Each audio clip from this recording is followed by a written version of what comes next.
Everybody goes in thinking, they need to go in and work with Deloitte. They need to go partner with Accenture. That's going to be the thing that unlocks everything. They have all the biggest customers. And this is the trap that exists inside of partnerships today. If you have a low ACV, the partner types that you need to work with are very different than if you have a high ACV. And I like to say we're in the business of saving time, because so many of those relationships, everyone puts months worth of work into it. There's legal, there's cost. It's so challenging to set up. You go into the board meeting, everyone throws high fives, and it's the last you ever hear about it. And what matters more is that you're really deliberate in determining who wants to work with you. And that starts with collecting data.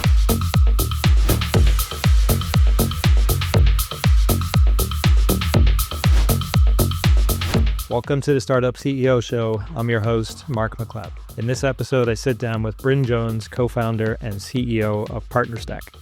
Bryn's company is about to celebrate their 10th anniversary. They help companies like yours succeed and grow revenue through the partner channel. Bryn's a former competitive athlete. He was a competitive swimmer, and so we talk about that background and how it set him up for success as an entrepreneur. His company began in YC, and we talked about that kind of important foundation.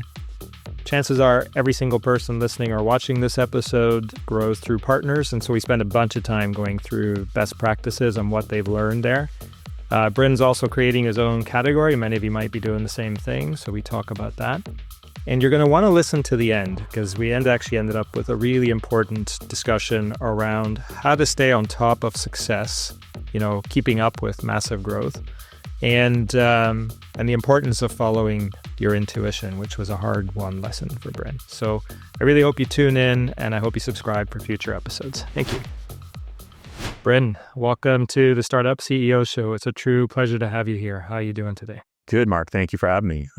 Thanks. I really appreciate you inviting me in. Yeah, no, it's a real pleasure. Bryn and I are up in the frozen north, aka Canada. We're recording this in mid-April, and for anyone who's watching, I just had the heater on in my room. I've got a freaking thick sweater. I'm wearing a scarf. I've got a dog on my lap to keep me warm. It's ridiculous. Canada has many great strengths, but its weather at the moment is not one of them. Anyway, that's not why we're here. You're not Canadian without that April snowfall. Yeah, that's exactly right. Hey, Bryn, for those who don't know, just take a second and tell folks what PartnerStack does. Yeah, so PartnerStack, we enable B2B companies to go to market through partnerships. We think partnerships is one of the most efficient go-to-market channels that are out there. And if you look at the biggest and best companies, whether they be Shopify or HubSpot, they all have an incredible partner channel, and it's core to their strategy, and it's core to their strategy early days. And so what PartnerStack does is we enable go-to-market teams to go to market more efficiently in a more scalable way. We say that we're ultimately changing the way the world sells software, and we're pretty excited about our progress in achieving that mission. So I want to spend a bunch of time unpacking kind of the space that you're in and what you've learned about best practices going to market and kind of working with partners. But let's take a step back and talk about you. I often tell my CEOs that you're mental athletes. I use that athlete analogy all the time, right? Especially those who've raised lots of capital, your expectations on your shoulders are the same as on professional athletes. And you look at an athlete and, they surround themselves with whatever they need to be at their peak. Now, you literally were a competitive athlete before becoming an entrepreneur. So I'd love it if you could tell folks about that and how that background kind of set you up for success in this kind of new world. I always say that I'm an athlete turned entrepreneur. I still think everything that I learned in athletics, I apply in everyday life and in business and in my personal life. I was a member of Canada's national swim team. And I thought my future was going to the Olympics. Everything I was doing was pointed at going to the Olympics. And I had a real shot at it. And then I got sick. I got injured. And when I got injured, I was forced to deal with retirement. And you're not supposed to retire when you're in your early 20s. It's a very weird thing to go through. And I realized my coach had always talked to me about how, being an athlete was about learning, learning to fall in love with the process. And if you learn how to fall in love with the process, you could apply it in so many different areas of life. And so my retirement in my early 20s, I leaned into that as much as possible, and realized that when I was in graduate school, subsequent to retiring, I fell in love with technology. Everything that I got in sport, the competition, the ability to work with incredibly capable people that push you, was available and made available to me in building a business, and specifically inside of technology. So I fell in love with building, because I thought that building something, in many ways as athletes, what you do, especially in swimming, is you build a race. You have this like foundation of training that you create.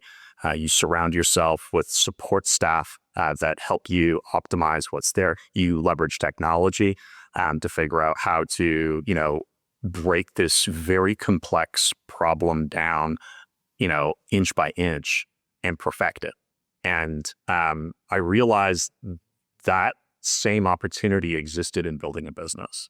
And the most important part of all that, beyond like the falling in love with the process, was understanding that you needed to apply the same resilience you had in your athletic career to, business. Because the only thing that I knew to be true was that there were challenges to be ahead. And I think that, the lessons I took from sport, I've applied them and have been fortunate to find people around me who also embrace that type of methodology. And it's really unlocked a lot of opportunity for me. It's amazing. I'm guessing your 20s were some time ago, so you didn't overlap with like the Michael Phelps of the world, did you? I did actually. It was, swimming was really exciting. So when I was on the national team, it was in 2008 to 2010. And Michael Phelps set all of his records in 2008. And at the time, I was going to meets with Michael Phelps, and I got to watch him and learn about what was required to be an athlete. Now, I was nowhere near as good as Michael Phelps, and he is way better, I will say, than any medal could possibly, and anybody could imagine outside of the sport of swimming. But to see that level of excellence and to see him come back year after year and try to improve on it, even after the fact, after he had set all of his records, was a really special moment. And I'm happy I was able to witness some of it. I was never a competitive athlete. In fact, I was a fat fuck as a kid. You can believe that. In a way, what I do now, I weigh the same now as I did when I was 11. But in my teens, I studied karate for 6 years. And what I got out of that was just discipline, right? And like now, I'm a yoga teacher, not quitting coaching. Obviously, this is just a passion on the side. But like every day I practice, like I live that. Like I don't just teach people how to do it, I live it. And I can only imagine, to get to the level that you did, that you just must have a tremendous amount of self-discipline. Did that go away, or do you feel like that's just beat into you now? It's just part of your DNA. I feel like the most disciplined people believe that they don't have discipline. And because that's how you are most critical. And it's really challenging to find that balance. But it doesn't go away. And if you can embrace it and apply it and learn how to apply that to so many things, whether it be work, your career, your craft, or, your personal life, whether it be as a partner or as a parent or as a friend, you learn so much there. And, you realize how much of it is just about being deliberate. I remember my father asking me when I was 13 years old, we would swim 9 times a week. We would do between 5 to 6 kilometers every single session. And he asked, what do you think about when you're swimming? That's like so many strokes. Roughly in one lap, you're taking anywhere between 12 to 14 strokes. You're doing more than 200 laps every single session. And I remember telling him, because it didn't seem weird to me, I said, I just think about every single stroke. So you're just so present, literally stroke by stroke by stroke. Yeah. Wow. And so you can apply that to whatever you go in and do. You can actually find the joy in it. And that's the important piece, is getting curious and that being an exciting thing. And if you can get curious and you can fall in love with the process versus the result, you can do a lot. I love that so much. So I'm a CrossFit. We call ourselves athletes now, but I've been doing CrossFit. It was my 5th year. And that's literally the motto of CrossFit. Trust the process, right? It's like, show up, put the reps in, like follow, don't be attached to the outcome. Just like keep perfecting technique. Like we were doing cleans today, and it's not about having the biggest biceps. It's actually about generating the most power in the most efficient way. And magically the barbell's up, so it's pretty cool. Exactly. It's very satisfying. You're far more of an athlete than I am today. That's for sure. We're going to move on from this, but like I do tell all of my CEOs that health and fitness is actually the foundation of your performance as a CEO, right? Like today's productivity began last night when you went to sleep. And so I'm curious, like, what role health and fit, now you're a father of a young child, as we were talking about before, and like that can throw everything out the window, but like, do you prioritize health and fitness today? Do you think about it? Just tell us about that. Yeah, I absolutely prioritize health and fitness. What I've also realized is that health and fitness can be different for different stages and moments of your life. Sometimes if you're a new parent, it is quite literally like maybe that walk to work is as good as it's going to get. But what matters is, can you get back to that centered, balanced place where you are at your best? And can you not beat yourself up when you miss it? And I find that that's where there's a lot of drop off. But I've been fortunate that I've always been able to get back to what makes me feel right. Because when I am active, and I am living a healthy lifestyle, I can deal with the ups and downs. And honestly, the ups can be more challenging than the downs. I've had a couple of founders from Y Combinator on here, and I'm always fascinated by YC because, well, of its track record of producing unicorns and how it makes all investors suspend disbelief and abandon all of their pre-money valuation disciplines and give these 12-week-old companies what I consider to be bonkers valuations. So I'd love to know, tell us about your experience with YC, and then in particular, your decision. Like I've had Michael Litt from Vidyard on here, and like you, he also moved back to Canada to build. So I'm just curious about that decision as well. Yeah. So, I did not graduate way back in 2011 when I graduated with a degree in technology, and the Canadian ecosystem, because we were in London at the time, moved to Toronto shortly thereafter, was still emerging. Right. Shopify didn't go public until after 2015. And that's when we founded PartnerStack. And so the decision to go to YC was actually a necessity. And the reason it was a necessity is we had applied to every single business incubator up and down the East Coast and across all North America. And YC was the only one that accepted us. Wow. I would argue like they have the highest bar and the most inbounds. Yeah, we thought it was a good. Everybody has their YC story about being accepted. Our YC story was we didn't get the call until midnight on that day, and when Kevin Hale picked up the phone call to let us know, my first reaction was, "What took you so long?" But it just came out. We were getting ready to leave on our plane the next morning, and then the second reaction was, "Why?" And Kevin said, "We only invest in companies we believe can be those unicorn companies." And it's this balance of super ambitious, a little bit of being naive, and having a unique insight on a market. And the combination of those three things plus a great team, we want to take that bet. And that was our welcome to the program. The best part about YC was the unstructured nature of YC, right? What YC is, and it's a lot of things, but at its core, it's a network. It's a network of ambitious people that are thinking about the world differently and believe they can shape it. Those ambitious people aren't waiting on anybody. They're not waiting on anything. They're not dependent on what's there. They are operating on their own. And YC supports that approach. So it's a very unstructured program, but the things that they are structured on, they are incredibly structured on.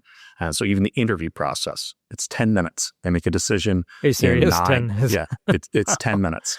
It's and I'm sure it's changed since 2015, but you apply. Once you apply, they invite you down. They actually pay for you to fly down, which is, can be prohibitive for many entrepreneurs. You meet with them, and approximately there's no measures, but they let in about 1 in 3 that they interviewed. But the interview is 10 minutes, and it's pretty much restating exactly what was in your application, and being tested in a few areas. And then that evening they call and inform you that you've been accepted and they would like to invest in you. That's the process we went through. And then we just met every 2 weeks with a group of entrepreneurs who are trying to build, and we learned through them. We saw people that had built and sold companies for hundreds of millions of dollars that were in our group that had started something new. And we realized that, there's no secret to any of this stuff. There's just a lot of, quite frankly, pain that is tied to it, and unknowns, and an ability to operate and move forward and build through those unknowns. And then the last thing that YC does is they create a market. That's demo day. And by creating a market, they give you an opportunity to fundraise very efficiently. We made the decision to come back to Toronto because after a conversation we had with one of the partners there, we realized that in order to build a very meaningful company, it was going to take a minimum of 10 years. And, a lot of people go places for short periods of time with the thought of, we could build something quick, sexy, and flip it. We realized that we wanted to build something meaningful, and that was going to take a minimum of 10 years. And for us, in order to be successful on that journey, we wanted to be close to our families. That was an important thing for us. And so returning to Canada, as much as I would love to say that it was all Canadian pride, it was much more to do with our families were here. And we did like our community, and we've been so fortunate to connect with entrepreneurs and operators in the space that and seeing the whole community evolve. But as soon as we realized that and accepted that a company was going to take 10 years to build if it was going to be meaningful, it became very important for us to be near our families. Yeah, I mean, if you read TechCrunch too much, you think you can build and flip, and it happens, but it's rare. And those big outcomes are even rarer, right? Exactly. That was the best piece of advice that YC provided to us. When we came back to Canada, at the time we had term sheets in the US, and we made the decision to walk away from millions of dollars worth of investment because part of the requirement was to be in the US. And so it was unique then. It's not as unique now, right? Like the Canadian market has evolved so much.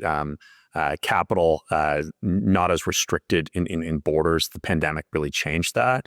But we're very happy that we're Canadian based. And so this 10-year thing, not very good with numbers, but my understanding is you're about to finish your 10th year, or maybe you just have. Is that true? That's correct. Yeah. In the next couple of months, we'll celebrate 10 years since being incorporated. It's been a crazy journey. Wild. Can you see the next 10? Yeah. The truth is, when we started, I didn't think I'd be working on partnerships 10 years later. Mm-hmm. Anybody that does say that, especially their first go around, is naive. And we were certainly naive, which is a superpower, right? Because when you don't know, it makes you do things that no one else otherwise would have. And we always told, investors way back in the day, they'd always ask, well, what happens if, so-and-so comes along and tries to buy you early? Why aren't you going to sell? And the answer we provided then, it was true. I just didn't know how true it was, which is, I think partnerships is an incredibly complex problem. And if I can fall in love with the problem, the same way as I fell in love with the process tied to athletics, it's a problem I can continue to solve forever because it's so complicated. It applies to more than just B2B SaaS companies.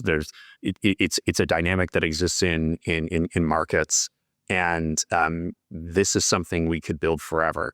It used to be something I said. It's now something that I absolutely believe. Are you still taking your own meeting notes?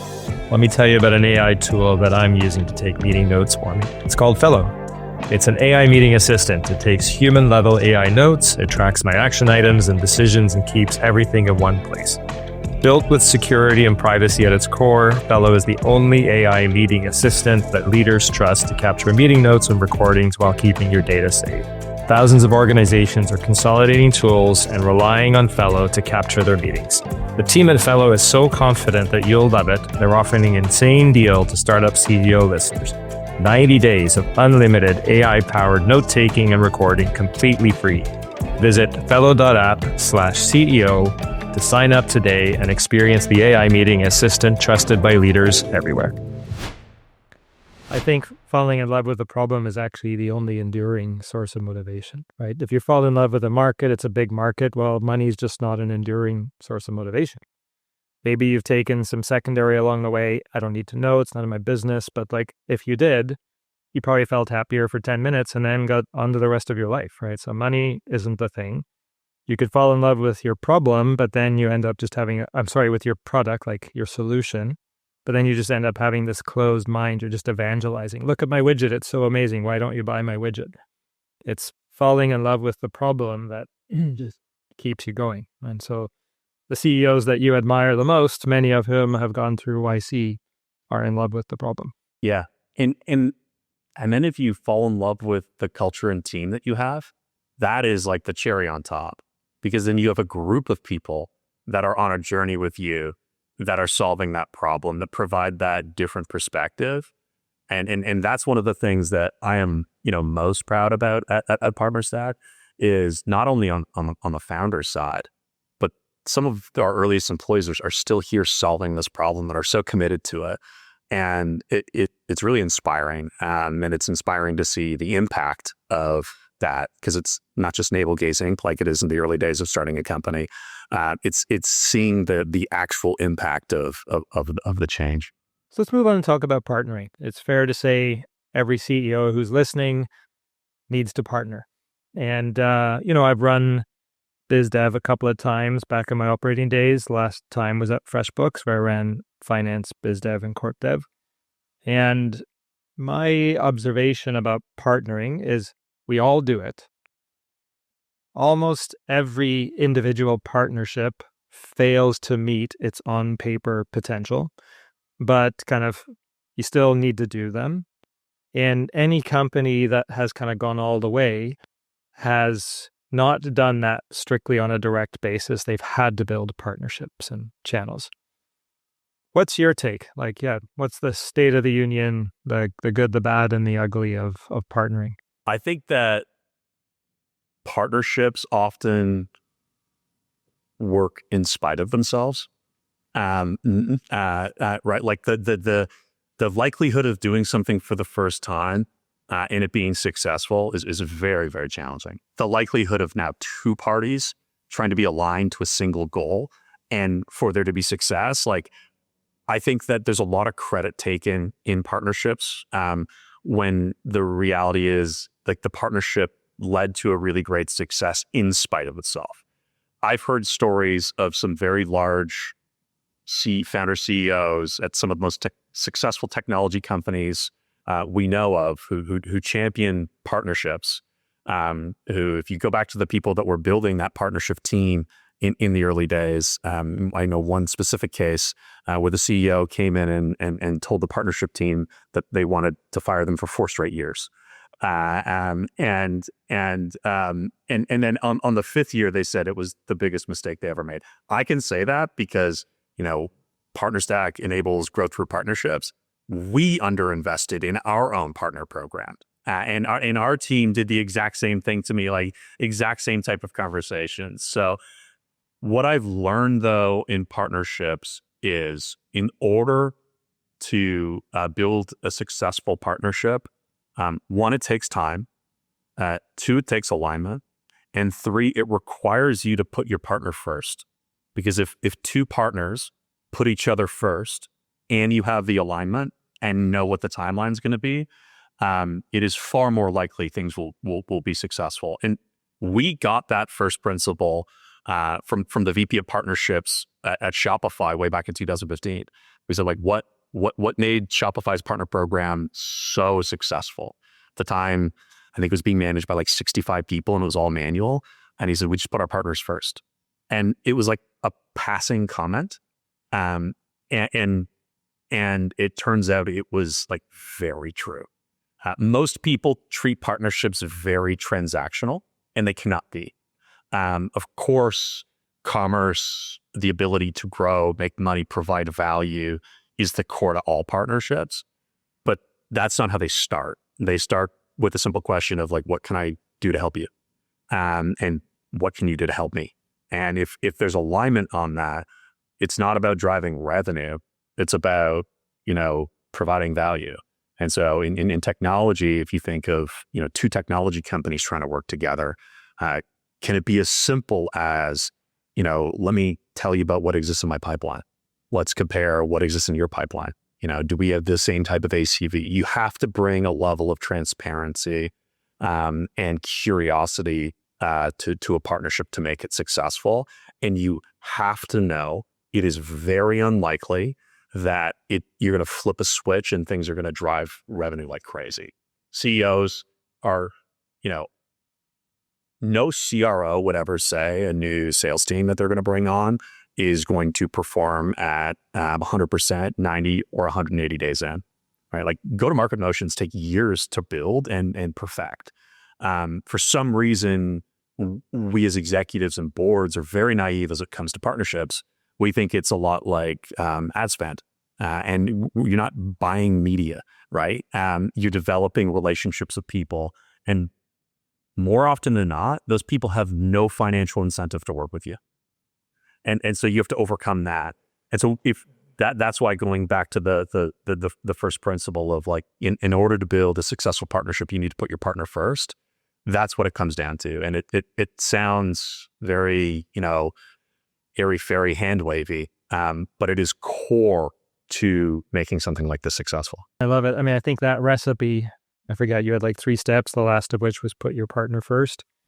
It's probably like the key to building a enduring marriage or any important relationship, right? So not just a business partnership. And knowing Shopify reasonably well, I feel like that pithy little insight was the result of some rigorous first principles debate. Just like, let's just reduce down to like the core insight, Yeah, it was the stories that we heard from that VP of partnerships of how that program was built, and the first principle thinking that executive team took after it was not working after 12 months, and to see where it is today, and that partnerships mean so much more. It's really an ecosystem now at Shopify, but very impressive, and in many ways, like PartnerStack exists because of Shopify, because of those lessons, and because of how they were great partners in the community for us. I remember Harley saying years ago, and I'm sure it's still true, that the GMV of the ecosystem was bigger than Shopify's GMV. Yeah. Just pretty wild to think of. Yeah. I think that at HubSpot, it's for every $1 that HubSpot earns, the ecosystem earns 5 or something like that. And I know that's true inside of Salesforce and Shopify as well. Sure. So without turning this into an infomercial, what does PartnerStack actually do in this case? Like, where do you fit in? And what's the kind of the specific value or impact that you provide? We're a SaaS-enabled network. So we sell to marketers or partnership leaders, and we give them a source of truth, a portal. They install that portal on their landing page, and effectively they hang a sign on their landing page that says we're open to business with partners. We give them all the marketing automation, sales enablement, tool and technology that sits behind there, and we charge a monthly fee for that. But in addition to that, we connect them to an ecosystem of partners. What's unique about PartnerStack is our business model is more like that of LinkedIn than it is like Salesforce. We really believe, that putting partners first means not forcing partners to log into 8 different portals instead of standardizing the way they have the opportunity to work with B2B companies. And in standardizing that workflow on both the B2B vendor side as well as on the partner side, it gives you the capacity to not only give the software to power these partner programs, but it enables you to connect them to a broader network of partners. And that's really, really powerful. And that network has taken a long time to foster. Networks are, so complicated in how you balance the supply and demand of what's there. And when we were back in YC in summer 2015, we had the opportunity to meet with Sam Altman, and Sam said, it's going to take you a long time. He's like, it took LinkedIn a long time. It's going to take you a long time. Sure did. I remember the graph. It was flat, and then boom, just like inflation. Yeah, and I didn't believe him, and he's right. And it's taken us a while for that network to move from vision to reality, but that reality started to come into play a couple of years ago, and I'm really proud that we never deviated from the vision of making it a network. Very easy for us in the early days just to chase revenue, but we were fortunate enough to work with great investors and board members like Janet Bannister, who really challenged us to stay on the path that we were on and to complete the vision. So it's been a lot of fun. I remember back in my operating days, and of course we're trying to partner with big companies. I remember the frustration all the time, like if I could just get access to their sales reps, if I could just comp their sales reps. But like that partner CEO wants the sales rep selling their stuff, not selling your stuff. And then it's like hard enough to sell your own stuff. So like, have you been able to figure out a set of best practices or just how companies can leverage these partnerships to accelerate revenue? It comes down to building what we call like an ideal partner profile. Mm-hmm. So every customer, every company is unique, right? If you have a low ACV, the partner types that you need to work with are very different than if you have a high ACV. And this is the trap that exists inside of partnerships today. Everybody goes in thinking, they need to go in and work with, Deloitte. They need to go partner with Accenture. That's going to be the thing that unlocks everything. They have like all the biggest customers. And I like to say we're in the business of saving time because so many of those relationships, like everyone puts months worth of work into it. There's legal, there's like it's so challenging to set up. You go into the board meeting, everyone throws high fives, and it's the last you ever hear about it. And what matters more is that you're really deliberate in determining who wants to work with you. And that starts with collecting data, right? Hang that sign on your landing page that says like, we're open to partner. Tell us a little bit about you. Tell us how you want to partner with us. That's the way you would do, media buying. That's the way that you would do customer discovery. And you refine who that ideal partner persona is. And what we found is that they are often not the person the CEO wants them to be. If the CEO is dictating who the partner is, it is very likely they will fail. If the CEO listens to who wants to partner with them, and if the partner managers are able to make that case, hey, instead of working with Accenture, there's this single shop in Singapore, one person running it, and they're going to drive a lot more revenue for us right now. That might not be what people want to hear, but if you're open to listening and that's the same intent that people bring to listening to their customers, if you bring that intent to listen to your partners, you will learn who you should work with. And so how do you do that?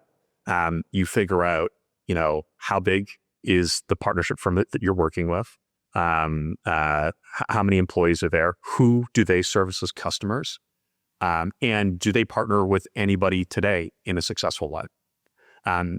Getting down to that, like you can kind of build everything off of that. If you know who their customers are, if they're, selling or recommending, it doesn't matter whether it's software or insurance products for that matter. You can kind of like layer your pipeline with their pipeline and figure out unique opportunities. The second step to that is putting the right types of incentives in place. There's a period of time in the early days of PartnerStack where people thought you could really incentivize people just with T-shirts and Amazon gift cards. It turns out you can't pay Amazon gift cards. There needs to actually be a commercial relationship that's established for it to scale. And then the last thing is enablement. Are you going to talk to this partner and provide them the same level of support as you provide to your sales and support team when someone new joins your company? And so a combination of those factors will lead to the right partnership, but partnerships are guaranteed not successful if the CEO says this is who we need to partner with. And the second version is, we expect partnerships to drive X, Y, and Z in revenue in 90 days. You would never expect a sales rep to go in and do that. The last thing is there needs to be open lines of communication. When we were first doing customer discovery back in 2015 at YC, I was talking to a partner who drove more new business than the top enterprise sales rep by 4x for a very well-known technology company. And he had told me that he had to submit support tickets. Now, he had a back channel directly to the CEO. It's a public company. In fact, the CEO, when this person's daughter was born, sent a package to him. That's how meaningful the relationship was.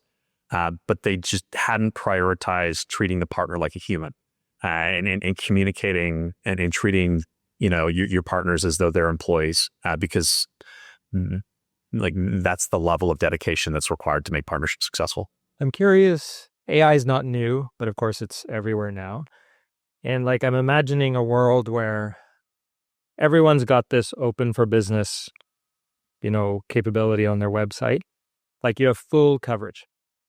And then I'm imagining a world where AI is just automatically lining up based on those insights. Hey, here's the right folks for you to partner with.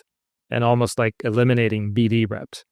Because it's just the matching is just right there, or just tapping into insights from support tickets and people are asking for this complementary capability, or do you integrate with so and so? All the insights could be there, and then you just have the relationships and you just feed them. So I don't want to give away your roadmap. I'm just curious, and obviously it would take a very long time to have full coverage. But yeah, how are you thinking about AI, and is there a world where things can just become even more automated than they are today?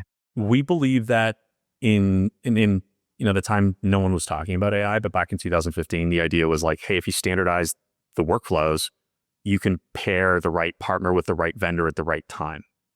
The challenge today is without the unique insights, without actually doing the integration work required and having a trusted source that's not going to leak data, because let's face it,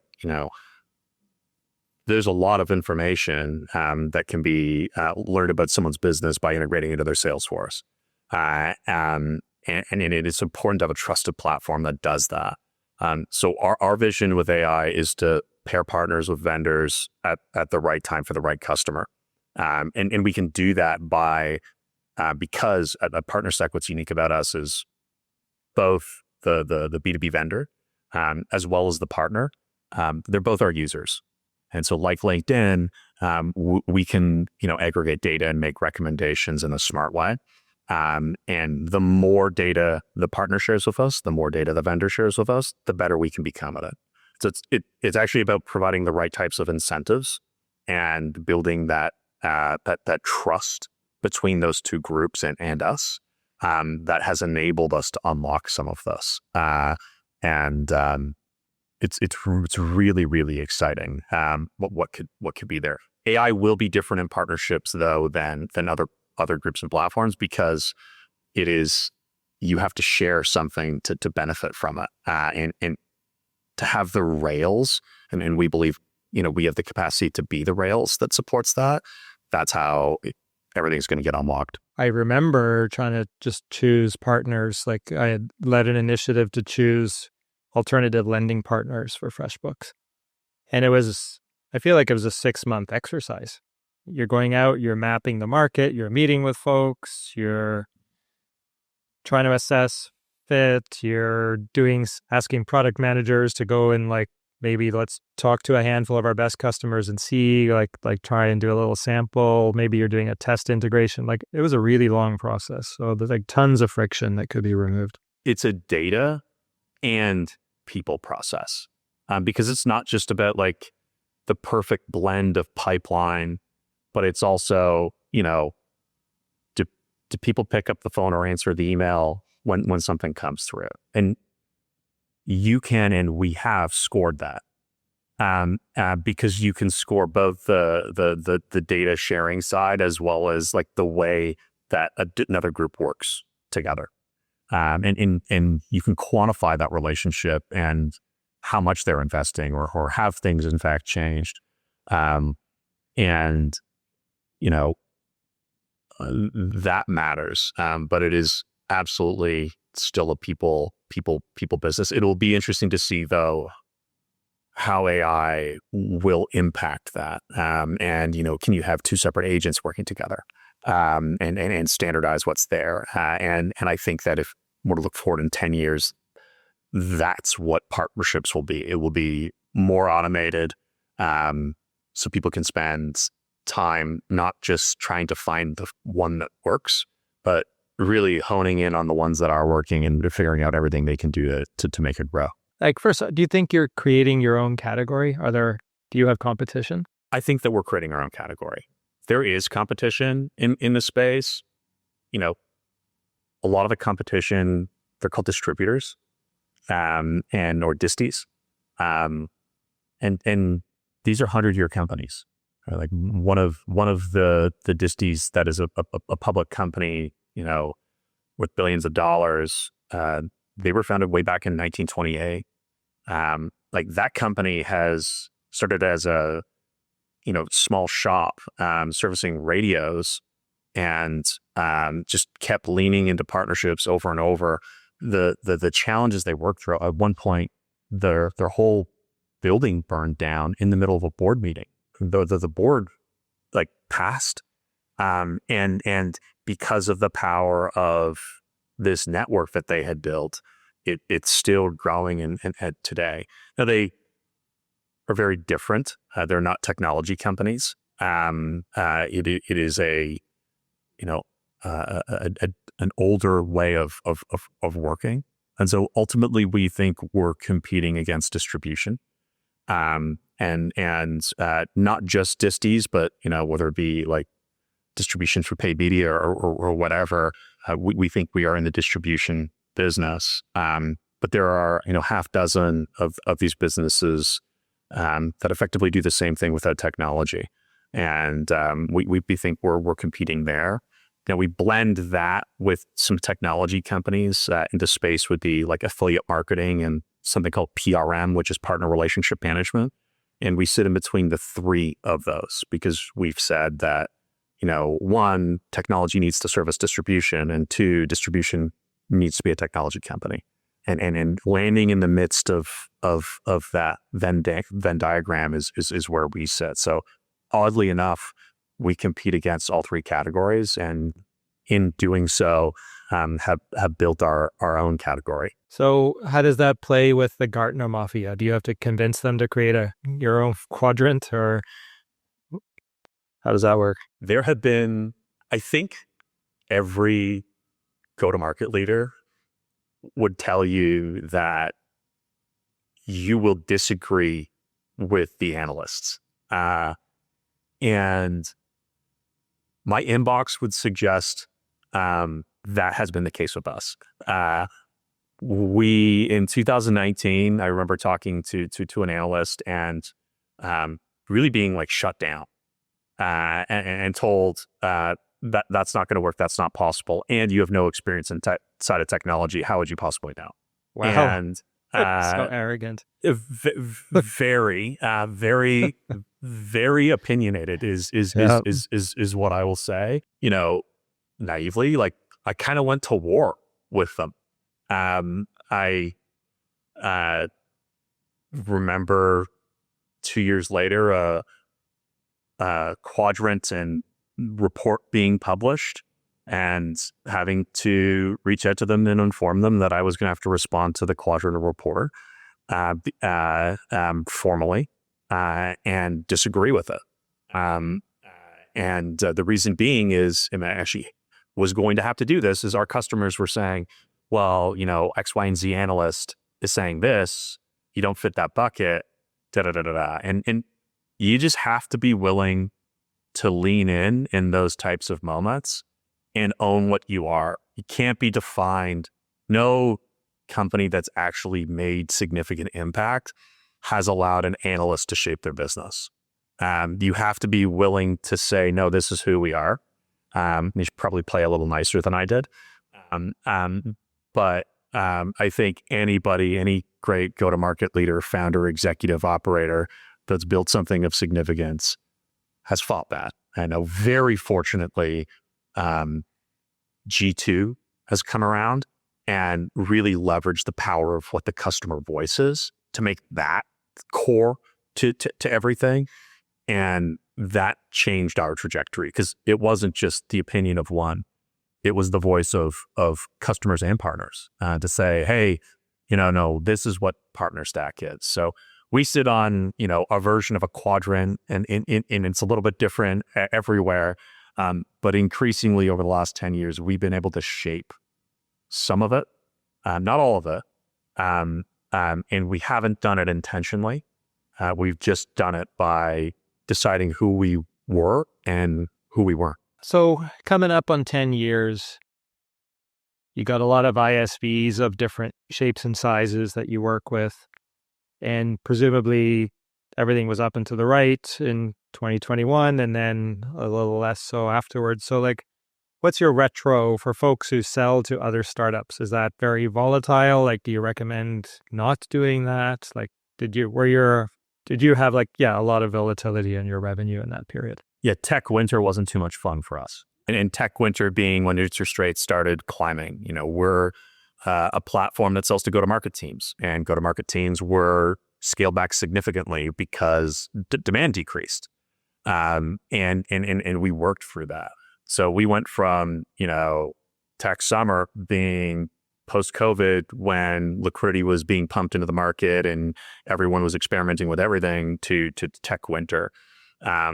We were fortunate because the value we provided actually enabled us to grow, no matter kind of the season. And the growth rates that certainly were impacted. But it's kind of like you pick your poison. You benefit in good times and you have to manage in challenging moments.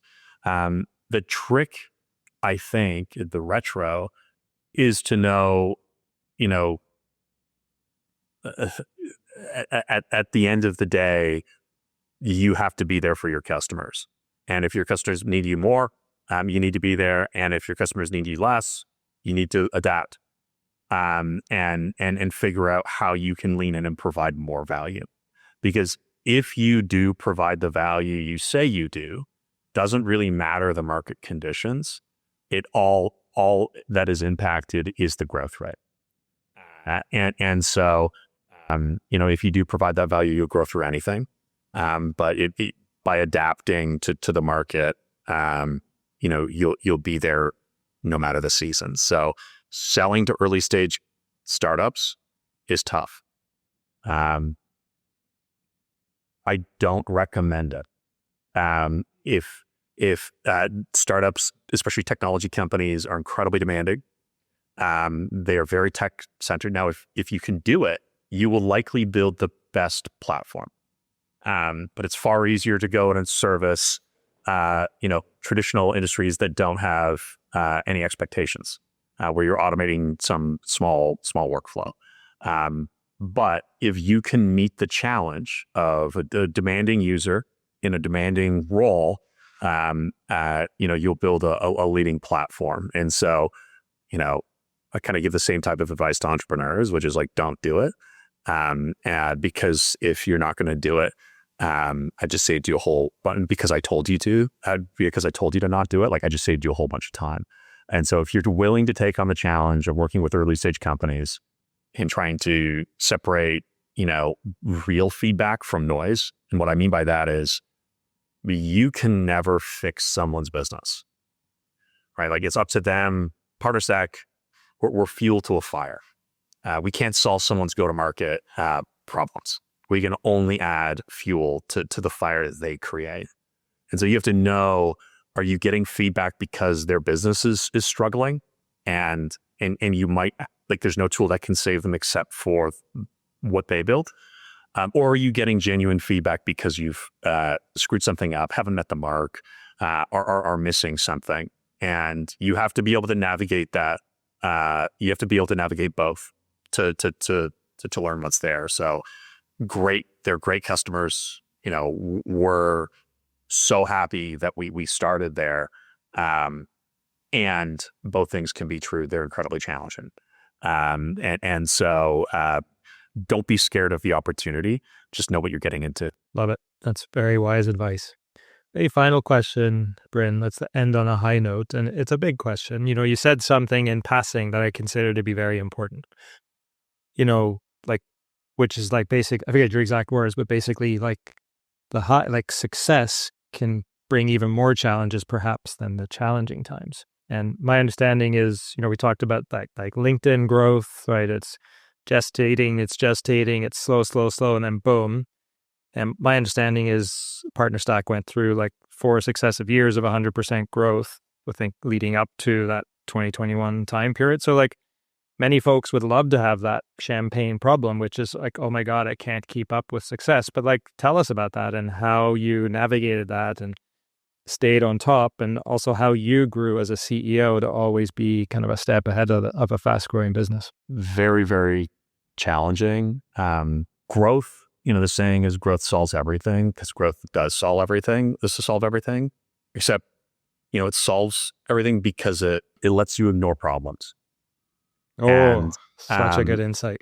Yes. And you can only pave over so many problems. Mm-hmm. And do have to go back and fix the problems. You can't just pave over everything.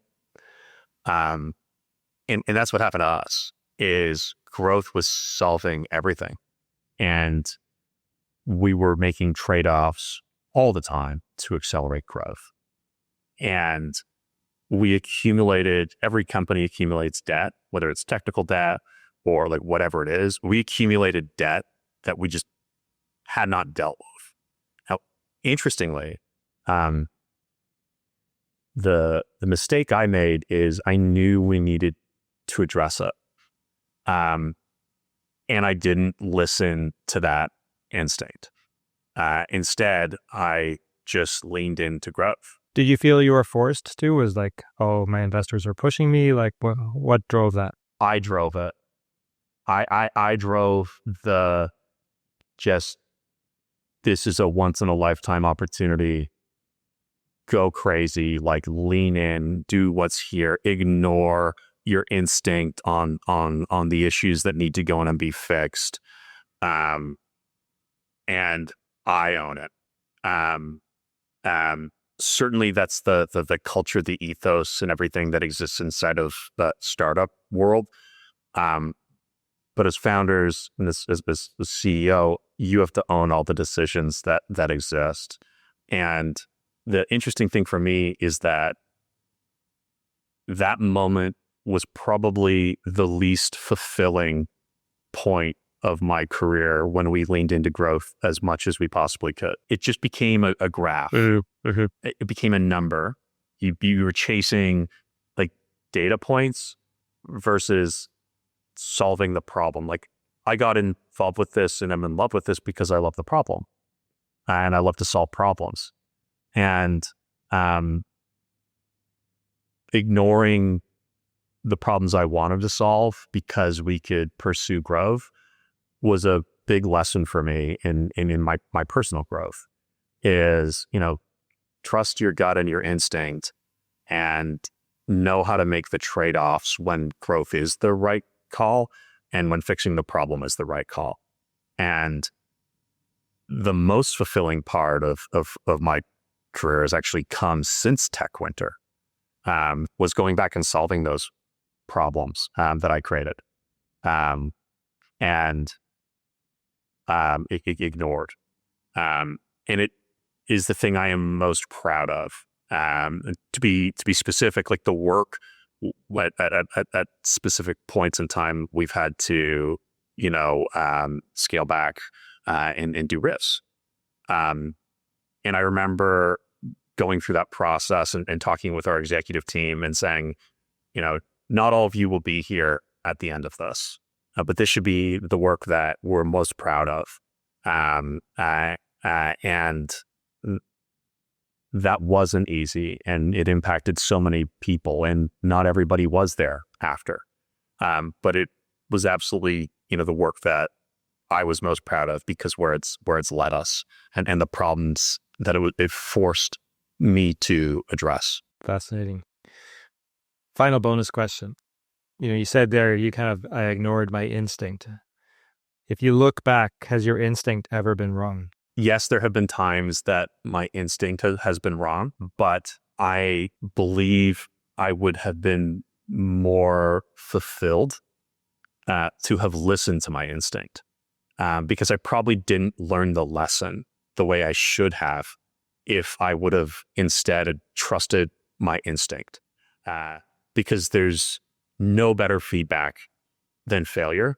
And when you fail on your terms, you learn very quickly. Yeah, I ask that question because I find most hard-charging, data-driven entrepreneurs push their instinct down. But in my experience, our intuitive mind is far more powerful than our rational mind. That's why we have these aha moments in the shower or on a hike or in the middle of the night, because this capability that we don't tap into has had space to go to work. So I'm surprised actually that it's been wrong for you. I mean, it's not perfect, but in my experience, it's more powerful than the rational, logical Vulcan brain. It is. I had a similar experience around the edges. It's been wrong. And I always beat up around the edges when failure happens. But it is a superpower, and you have to know how to harness it, because it's telling you something. Yep. Yeah, it sure is. Well, Bryn, this has been a fascinating conversation. Congrats in advance on your 10 years. We'll have you back on for the 20th year retrospective. Maybe your beard will be the color of my beard then. But I thank you so much for sharing that. Like, you have a giant TAM, and I know everybody listening can take away actionable insights here. So I'm really excited for you. Well, thank you for having me on. I really appreciate it. Amazing.